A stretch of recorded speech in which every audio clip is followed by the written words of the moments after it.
Hello students, I am Sagar Agarwal. Welcome back to my channel. So students, हमारा subject है social science for class 8। हमने हमारा chapter number 7 start किया था, environmental changes. तो इंट्रोडक्शन पार्ट में मैंने आपको बताया था एटमॉस्फेयर के बारे में कि एटमॉस्फेयर कैसे पॉल्यूट होता है और उसका मेन फैक्टर क्या होता है, वो मैंने आपको बताया था। और किसकी वजह से होता है, ह्यूमन एक्टिविटीज़ जो होती है उनकी वजह से एटमॉस्फेयर जो होता है वो पॉल्यूट होता है, और जिसकी वजह से हमें कई जगह ऐसी होती है जहाँ पे ब्रीथिंग की प्रॉब्लम होती है। देन उसके बाद हमने टॉपिक देखा था व्हाट इज़ वेदर।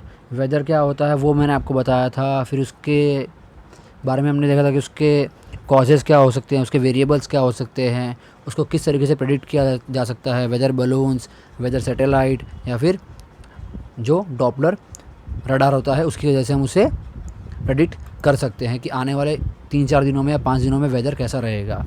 देन आगे हमने पढ़ा था क्लाइमेट के बारे में। उसके एलिमेंट्स हमने देखे थे, temperature, humidity, precipitation, pressure and wind, ये हमने देखा था। फिर हमने हमारा नेक्स्ट टॉपिक चालू किया था what is green house technology. Green house technology क्या है वो हमने देखा था।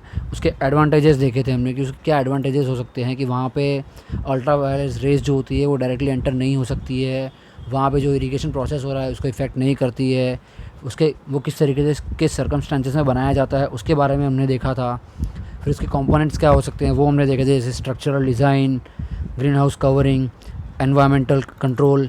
तो ये सारी जो चीज़ें थी वो हमने अब तक कवर की थी। फिर लास्ट जो हमारा टॉपिक चल रहा था ग्लोबल वार्मिंग का, तो ग्लोबल वार्मिंग जो था हमने वो देखा था कि क्या ग्लोबल वार्मिंग होता है और उसके क्या कॉजेस हो सकते हैं, तो ये हमने अब तक देखा था। तो हमारा जो आज का टॉपिक है वो वापस कंटिन्यू करेंगे कॉजेज़ ऑफ ग्लोबल वार्मिंग से। तो मैंने आपको लास्ट वीडियो में बताया था कि ग्लोबल वार्मिंग के कॉजेज़ होते हैं, उसके वो मेजर गैसेस उसमें जो प्रेजेंट होती है वो कौन सी होती है, water vapour, carbon dioxide, methane, ozone.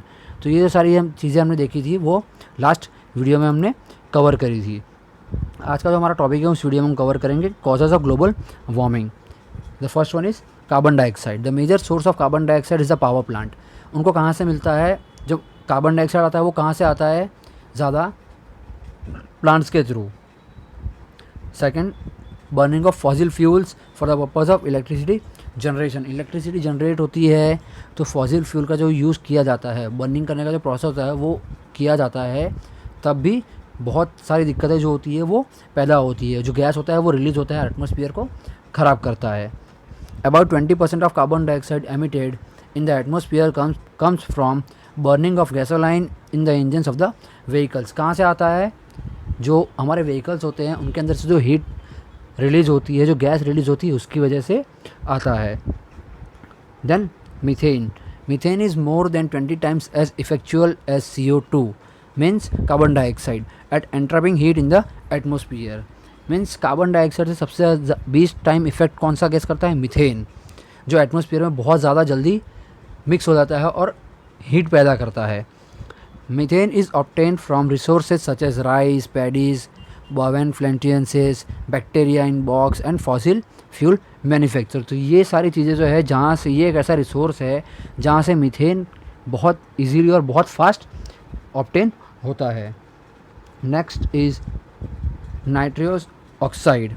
The main source of nitrous oxide include nylon and nitric acid production, cars with catalytic converters, the use of fertilizers in agriculture and the burning of organic matters। तो ये सारी चीज़ें ऐसी है जिसकी वजह से nitrous oxide जो है वो ऑब्टेन होता है, वो हमें वहाँ से मिलता है, और जिसकी वजह से एटमॉस्फेयर जो है वो बहुत ज़्यादा फास्ट उसमें रिएक्शन होता है और हमें बहुत ज़्यादा ब्रीदिंग की प्रॉब्लम होती है। कभी कभार जो एटमॉस्फेयर होता है वो चेंज होने लगता है। The next is deforestation, cutting and burning of forest for the purpose of residence and industrialisation. तो ग्लोबल वार्मिंग में इफेक्ट कब पड़ता है, डिफॉरेस्टाइजेशन से। जब फॉरेस्ट की जो लकड़ियाँ होती है उन्हें जलाया जाता है या फिर वहाँ पे कटिंग की जाती है, पेड़ काटे जाते हैं, तो उसकी वजह से भी काफ़ी प्रॉब्लम्स होती है वो क्रिएट होती है वो। और उसका मेन पर्पज़ क्या होता है ये करने का, रेसिडेंस, जो हम रेसिडेंशियल एरियाज़ बनते हैं उसके लिए, और सेकंड इंडस्ट्रीज़ के लिए, इंडस्ट्रीज़ में जो वुड यूज़ होता है उसके लिए।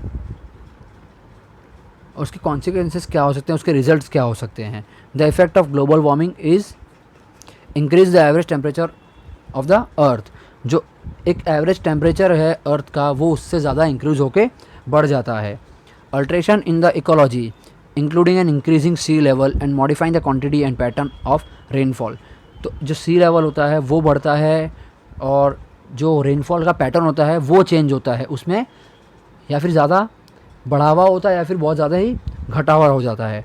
Boost the occurrence and concentration of severe climates events such as floods, famines, heat waves, tornadoes and twisters. तो ये सारी चीज़ों में भी बहुत ज़्यादा मुनाफा बढ़ जाता है, बहुत ज़्यादा उसमें रेशियो जो होता है उसका वो बहुत हाई हो जाता है और जो हमारा क्लाइमेट होता है वो चेंज होते रहता है। ग्लेशियर्स मेल्टिंग मीन्स जो बर्फ़ होती है वो पिघलने लगती है क्योंकि टेम्परेचर बहुत ज़्यादा हाई हो जाता है, हीट प्रोड्यूस होती है जिसकी वजह से वो जो ग्लेशियर बर्फ़ होती है वो पिघलने लगती है। Lesser summer stream flows means जो स्ट्रीम्स होते हैं, स्ट्रीम बनाए गए होते हैं सी लेवल तक जाने के लिए या फिर सी तक जाने के लिए, जो स्ट्रीम बनाए गए होते हैं, पानी बह के जाता है वहाँ से, वो क्या होता है वो पूरा सूख जाता है क्योंकि गर्मी बहुत ज़्यादा पैदा हो जाती है इस वजह से। Genus instruction and rise in the ranges of disease vectors. तो डिफरेंट टाइप की जो डिजीज़ होती है वो पैदा होती है। Various new disease have emerged. The global warming is extending and the distribution of mosquitoes due to the increasing in humidity levels and their frequent growth in warmer atmosphere affects the marine life। जो पानी में रहने वाले जीव होते हैं प्राणी, उनकी लाइफ में भी बहुत ज़्यादा इफेक्ट पड़ता है इस चीज़ से। तो स्टूडेंट्स ये था हमारा आज का टॉपिक। जो हमारा नेक्स्ट टॉपिक है वो नेक्स्ट वीडियो में कवर करेंगे, तब तक इस वीडियो को देखिए और वापस से समझने की कोशिश कीजिए। Thank you students.